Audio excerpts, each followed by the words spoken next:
introduce what you've got your hands on here, but Kevin kind of told me about it, and I was drooling.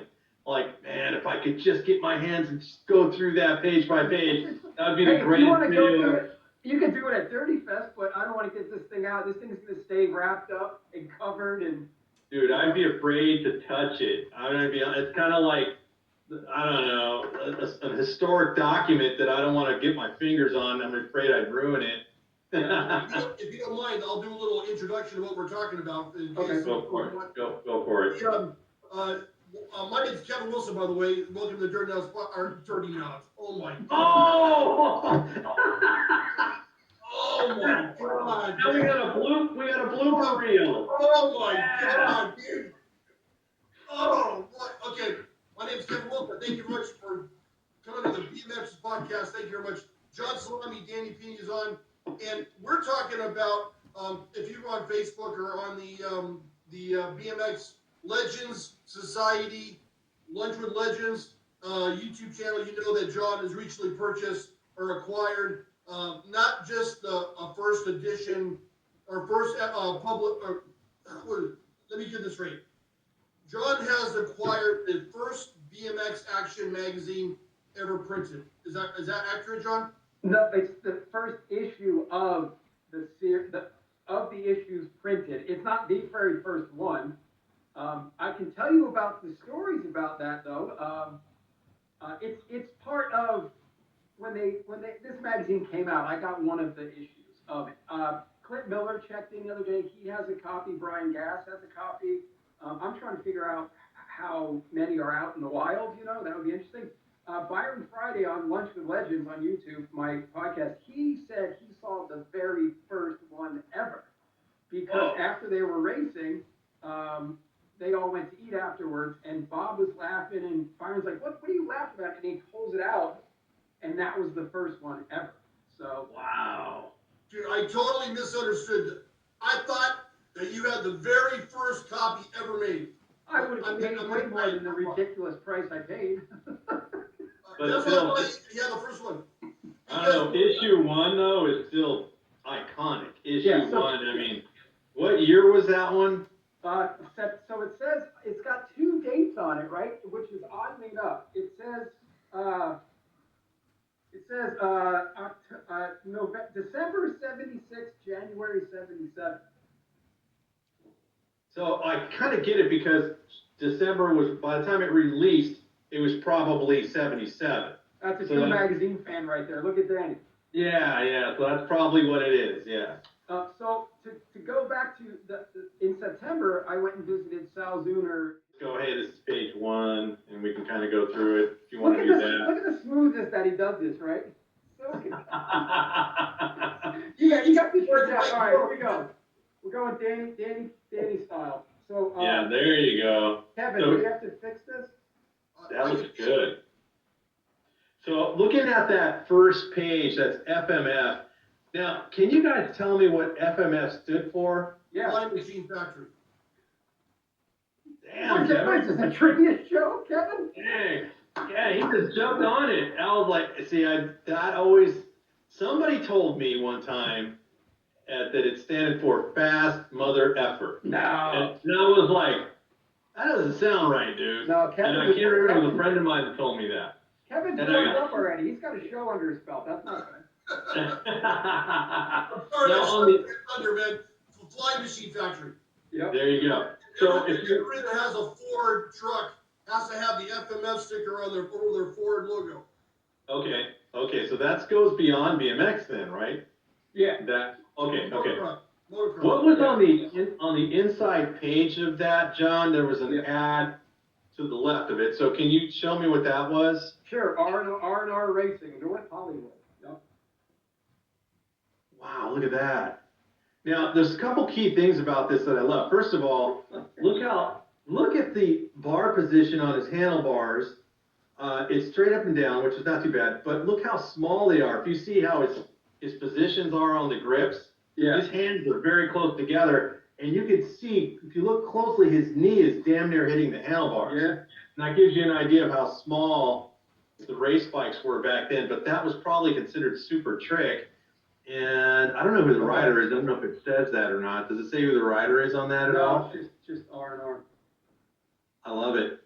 I And then love if that. there's That's awesome. anything that enclosed is $2 for a t-shirt iron-on set. Aren't they nice?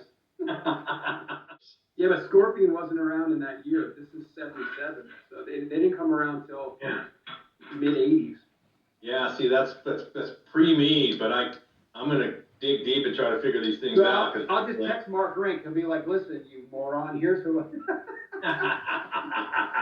What do we got on the next page, man? I can't wait to see it. So actually, Mark actually did send me that thing about Mingus, so I have to. There's the contents. If you can get that Nice. picture, Kevin, or something. This says Contenito. Yep. I love that, man. Let me just get a touch more light for you. There you go. Oh yeah, that's great. So I can't tell. Look, I can see some tough wheels there in the third frame down. Yeah. And Got then Tinker Juarez's photo in there when he had. Yeah. So where it says stars, is that Tinker Juarez on the top there underneath the bike? Yeah. Okay. Oh, that one dude on the bottom's getting pretty rad. I That can't see might who the rider. that might be Bill Leapin' Jones, That's really awesome. who just passed away recently. So. Oh yeah, I heard about that actually. Yeah. Oh, Kevin, you know what? Like, that's iconic as hell too, right? It definitely. I think that eventually turned to Scotomania. Yep. Where There is a Scotomania in here. Oh, is there really? Okay. Yeah, check out this iconic Tom Lund picture. Oh, he's wearing the boots, right? Kevin, check out the shocks on that bike, man. Yeah. That thing was probably 50 pounds. I love suspension BMX bikes. Is Yeah, that, which one is that? Is that like a Gary Littlejohn or something? See, I wasn't a shock guy. I came in a little bit after that, so. Okay. Yeah, Maybe- those maybe are like a Motomags for sure. Those are Those definitely Motomags. first generation Motomags, probably.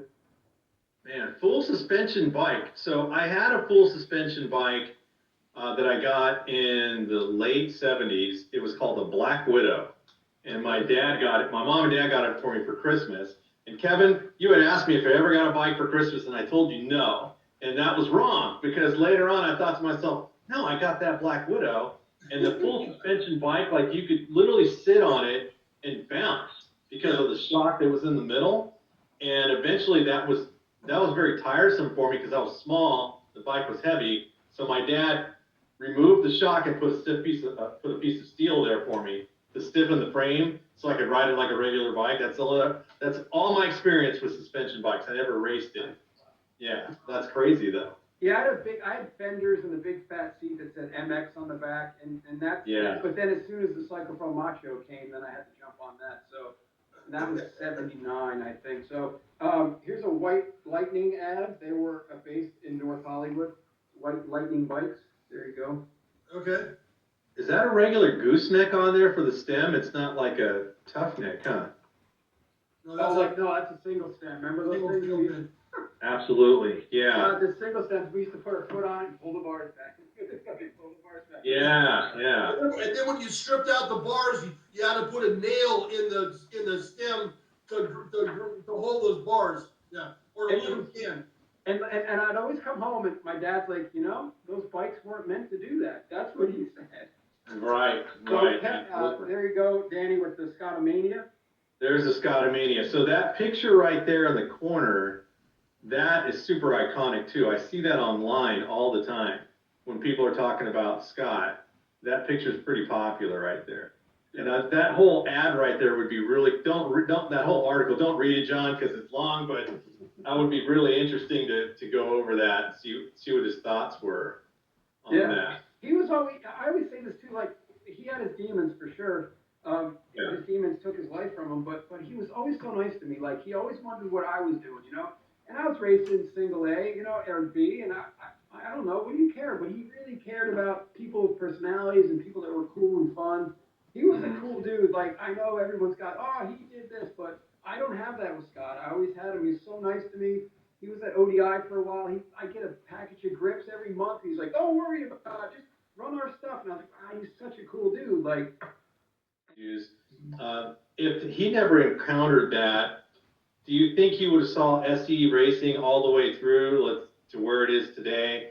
Or was selling SE part of the issues he was having, or was it all financial? Do you know? I think the issues he had stem from him losing it and not running it efficiently. I think Mike Devitt did a huge part of that.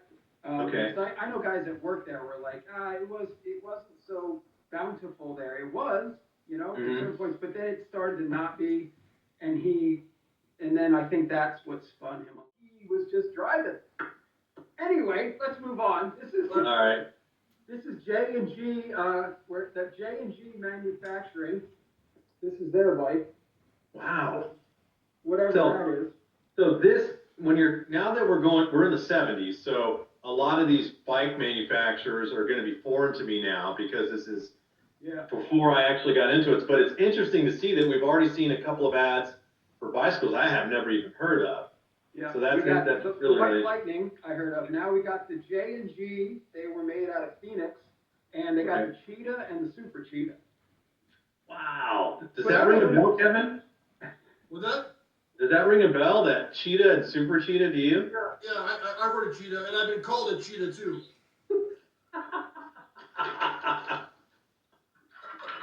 For real? You a cheetah, man. That was pretty good. Who knew that getting a big rider like David Clinton or something, everybody could see him. Where did we get that bike? Oh, we sell it right down the street at Canoga Bike or Peddlers West or whatever. So right. Interesting thing. Next page is R.L. Osborne's first ever shot. I mean, that's a hell of a way to come out of the gate. Get that better for you. That's amazing. Yeah. That's amazing. I love that. We were having heavy discussion about RL regards to racing before freestyle. So he looked like he was kind of in racer mode. Yeah, he's testing the R&R CR1. So, Jeez. Kevin, that's what we were just talking about. Man. Look at that. Look at that. Insane. Look at how much he's boosting. That's like in the 70s, dude. Yeah. That's nuts. That's like totally comparable to what you would see today. That is amazing. That's sick, dude. He could, that's a great shot. So Bill Leaford Jones is starting his testing phase. Like, look at that. So good. Dude, he's doing a full tabletop, man. These guys supposedly he was one of the first. He and David Clinton. Yeah. But like bars, who would jump these things? I did a test. For BMX Plus one time with the POW guys, and they gave us all the low-end bikes, and I was on a Haro, and we were just like scared to test these bikes because they would like just implode. And then with the magazines are like, you better, if we advertise, you better say how great the bike is. And meanwhile, I'm walking it back to my car in pieces. I'm like, So, that was the only. Oh, yeah, the buyer's guide. Yeah. Look at that wheel, the wheel on the bottom. It looks like a cross between a Motomag and a Tough Wheel. That looks horrible, but. Let me see, that might be a Webco. Let me see. Or Lester. Oh, no, yeah, Lester. Shannon Pacific, the MX60 is the lightest aluminum mag wheel available. They are precision machined for perfect balance. And they're Shannon Pacifics made in Costa Mesa, California. That's amazing, Kev. Can you imagine getting a set of those right now, what the value of that would be? That's super rare. I can't. So here's something crazy. So this page has the Redline stem. Okay. Redline stem. Oh, I recognize that. And these are called box forks. I wonder what Toby Henderson thought of that, because they're called no way. Box forks. Yeah, just like we have today. That's insane. Those forks look like they have a bend to it. Unless I'm looking at it wrong. Forward rake to them, yeah. Yeah. And then these are the Webco mags right there. That's the Webco mags. That's so awesome.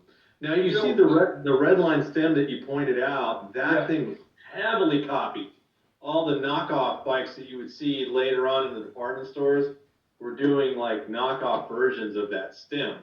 That stem and the Cook Brothers Ford Slam one are my votes for the prettiest stems ever made.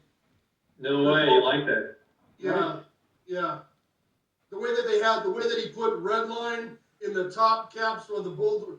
I love that. That's sick. I remember that. Yeah, that was that's good. awesome. There's the first ever mini goose right there. Oh, look at that. Wow. That's amazing, Yeah, man. that's the mini goose. And it said, first mongoose, then molly goose. I don't know what a molly goose is, but it says it right here. And then, Kevin, you're a big Cook Brothers guy. Cook Brothers sealed hubs. Look at that, Kev. Well, I think that's like $5,000 now. Jeez. Well, hey, Kevin, do you want to, there's an address here. Did you want to write a letter? Who knows when that might go to an empty lot at this point. It's Cook Brothers on East Edinger in Santa Ana. I actually know where that's at. I actually had a Cook Brothers sponsor for a little while. I had the Cranks. This must have been 92 or something. But they were badass. They were like ovalish, so they weren't flat or anything. Here's a California Cup. This is where it all gets good. Gotta get some light in here. Excuse me for my studio. Look at that shot, man. Who's the rider in front? Number 5 there. That's a really cool shot. Yeah, it's just blank with no, oh, wait a minute. Nope. It doesn't even say. Doesn't say, huh? But the other page, Stu Botima and Kevin McNeil. That's classic. Let's go. That's what I'm talking about. Look at that, Kev. That's the one that was held at Birmingham High School? No, that was a qualifier. This is the California Cup. You had to race one of 3 races to qualify for this. Okay, all right. That's awesome. Yeah, the Birmingham one was the Yamaha Gold Cup. Okay, all right, yeah. I just had lunch with Botima. He's I love him. I check up on him. We stay in contact. He's such a gem to this world. And he saved me in a car wreck one time. That's all. Check that out. Man, these are great race shots. I wonder if Bob took all these photos. Bob or Wendy, yeah. Yeah. I'm going to say this, man, and this is funny, but I was watching this old race footage because I was reviewing a race, and you could see Wendy Osborne in there, and I commented, I'm like, yeah, Wendy was hot.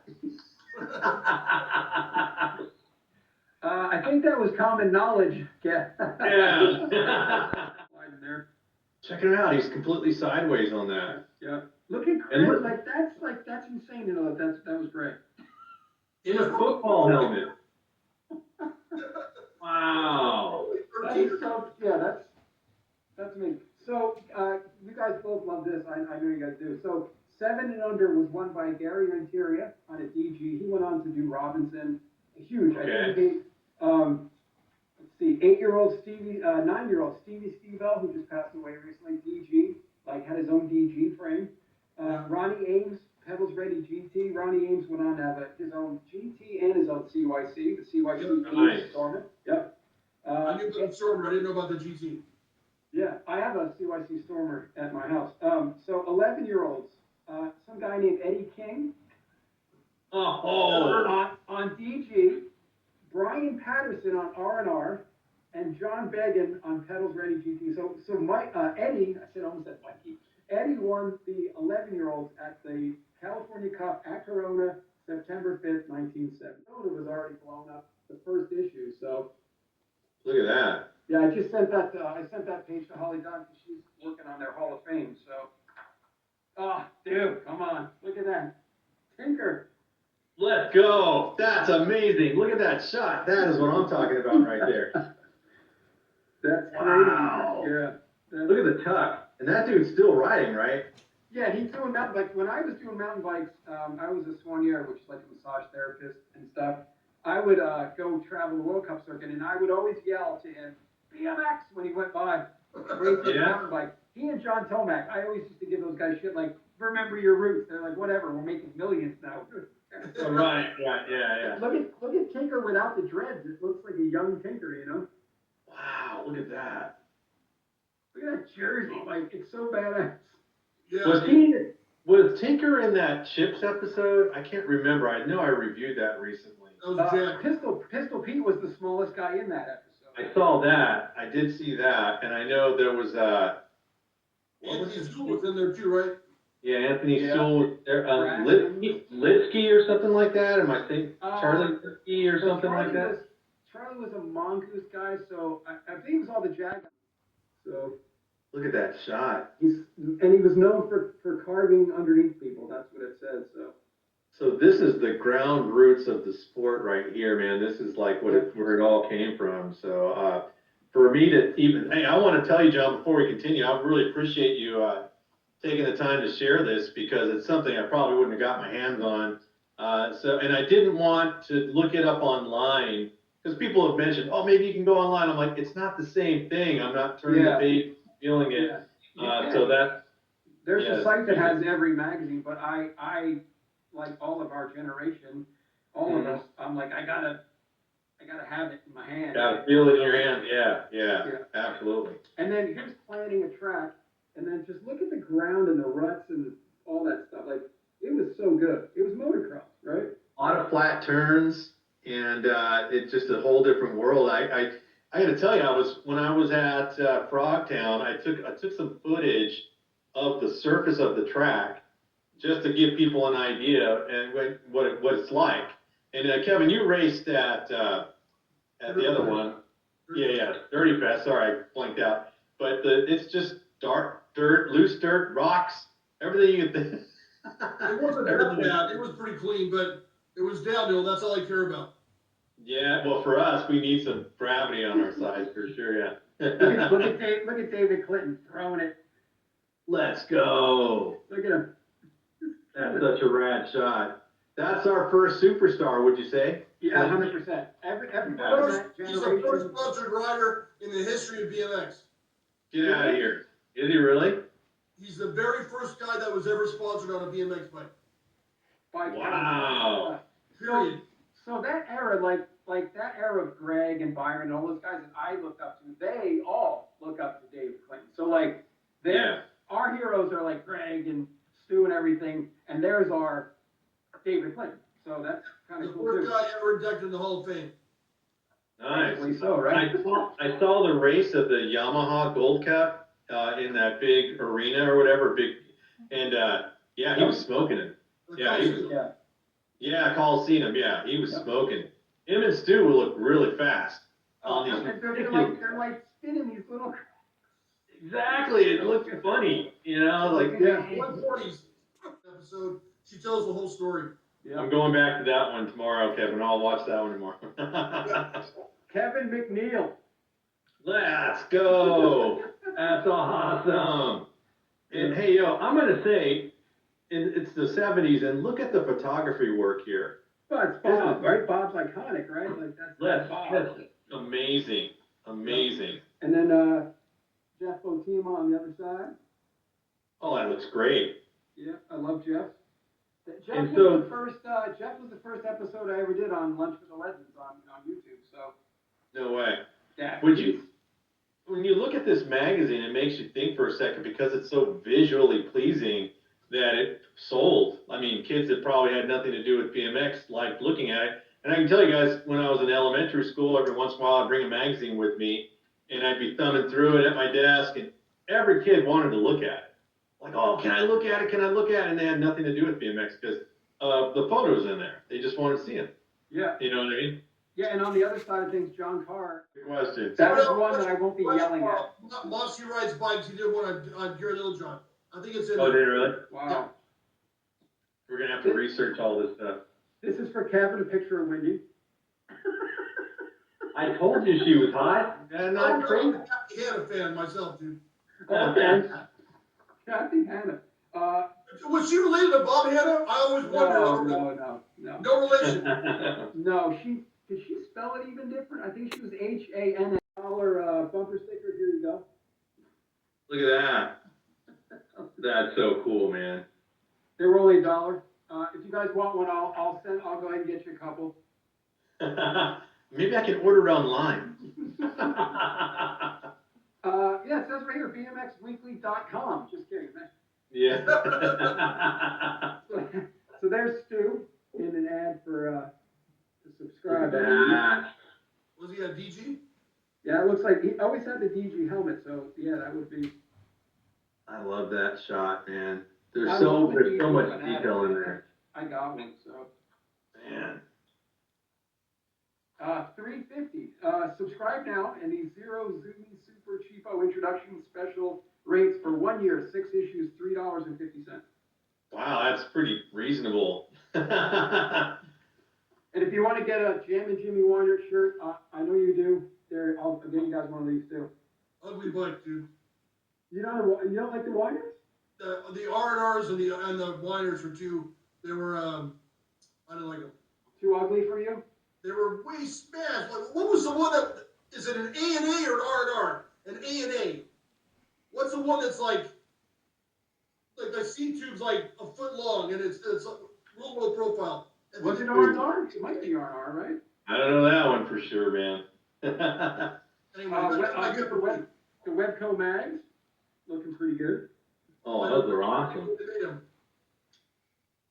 My neighbor had a Webco, and that was like, oh my God, that's a BMX bike. I don't know the first ever GT ad.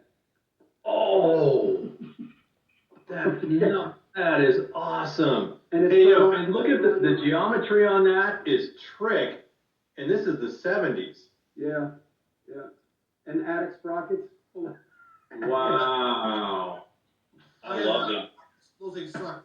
Yeah, Andy Patterson rode for them, actually. Yeah. Here's let me interject real quick.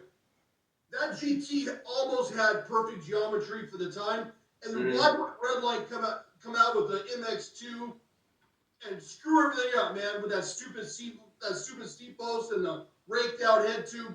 Like, I never understood that. Like, why would you? Who thought?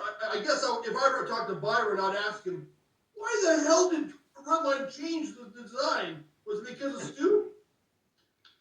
I don't know, John, but if you ever want to piss off Kevin, just bring up the Redline MX2. It's like a trigger for this guy. Okay, this is Crystal Bradshaw, who was an absolute killer, but the girl that's sliding out is Liz Torres, also known as Mrs. Greg. Oh, that's Greg's wife. Hey, she was an absolute badass as a racer then. Yeah, she was actually sponsored by Webco for a while. Damn. Yeah, that's awesome. her on the Webco right there, yeah. That is so cool. Yep. And then we got the first ever Redline ad. Oh, that's awesome. I'm like a kid in a candy store. That might be Byron. It might be. I don't know. I don't know. 29 doesn't remember being one of his members, but. So I wonder when Stu joined Redline, because he was SE first. Yeah. And I know Redline took him, but I'm wondering what that timeline was. Like 81, maybe? Yeah. No, I take that back. He was racing 80 for sure. No, because there's an Armadillo 81, I'm going to say. 81? I'm going to say. But wait, yeah. Did he win the title in 80 on Redline? He might have. Oh, I think it is 80 because Greg Hill was talking about that they kept extending the series when he said, I already had that buttoned up. Yeah. And they kept adding races to it. And I think he was on Redline, so I think you're right about that. Yeah, and there's a picture of Amarillo where he's got his arm up like this. Oh no, he's on SE because he had his arm up, and they said he's pointing to the Redline banner, and that would have been 80, and that's when he went over to Redline in 81. Oh, awesome. That's good, man. I'm a weirdo. Maybe I'm right. No, I like all this knowledge, man. Here's where all the money goes on the back cover. That's there you go. There you go. So that right there, I remember seeing this ad, and I don't know how I saw it. It must have been from an early BMX magazine like that one, but I remember that ad. That's amazing looking. Love it. Yeah. So I always look at this now and I go, because I own the 4 volumes of Elaine Holt's BMX News. Like I own all those. And I look and I go, these are literally, I didn't see any GT ads in there, and I didn't see any, so there's a lot of these are first time ads. I know this Redline ad might have been in there, but like the J&G wasn't in there, the Super Cheetah. So like a lot of companies just saw that this probably wasn't a newspaper, it was more of a magazine. I think they may have been on it. I didn't see any Skyway in there. No. At all. Nothing. A lot of Webco, different types of mag wheels. But I didn't see anything Skyway in there, and I know they existed because we just talked about that, Kev. They came out in like 74. A wheel, what was it, 70? What did we say? 74. 74. Yeah, okay. No way, yeah. But I mean, Lester's like. You know, I think I speak. Well, I'll let Danny speak for himself, but I want to say thank you very much. As always, you've always been a great guest, very accommodating, very informative, and very entertaining. So I appreciate that, man. Danny, what do you have to say, bud? That was a good experience, man. I really enjoyed the magazine, and talking to John, and his knowledge of the sport is endless. And he's obviously, with all the connections, all the people you've known, your stories could probably go on and on. We could just do segment after segment on stories that you probably have up here in your gray matter. So, man, if you ever want to get together, and if you just got like a group of stories that you just want to share with Kevin and I, man, anytime, because I got questions. And sometimes I'll tell you honestly, I'm not an interview guy. I've only interviewed one pro, and I'm doing my own thing and hanging out with Kevin. But sometimes I watch a podcast or I watch a show and they're interviewing, and I go, man, ask him this, ask him that, you know. And in my mind, I just want, like, I think like you were relating to that, Kevin. And I'm like, I just want to know. Like, for example, when I was talking to Terry, I knew that he got dropped from GT, and I knew why, but I didn't want to come out and ask him. So I said, hey, man, you've been controversial. So what, you were on GT. What happened? And he just broke it down. I didn't have to, I didn't sugarcoat it. He's like, well, I bought a big old thing of weed and I was selling to all the pros. And I was like, damn, he just let me know. You know what I mean? And that's kind of what I love to get into that. And hey, we talked a lot about Scott. And I'm going to tell you guys right now, and this is off topic, if somebody had the wherewithal to make a movie about that SE racing tour, I think that would be epic. You know what I mean? Well, yeah. Being a cinematographer, I have been in talks with a producer that we all know and love, and he has a script that was written by a BMX guy. So. Oh! No way! Wow. And check this out. I don't know what I can and cannot say, but maybe someone involved in this whole process of a future thing may have been around that bus. So, yeah, we'll see what happens. That would be amazing. I definitely would be behind that. Nice.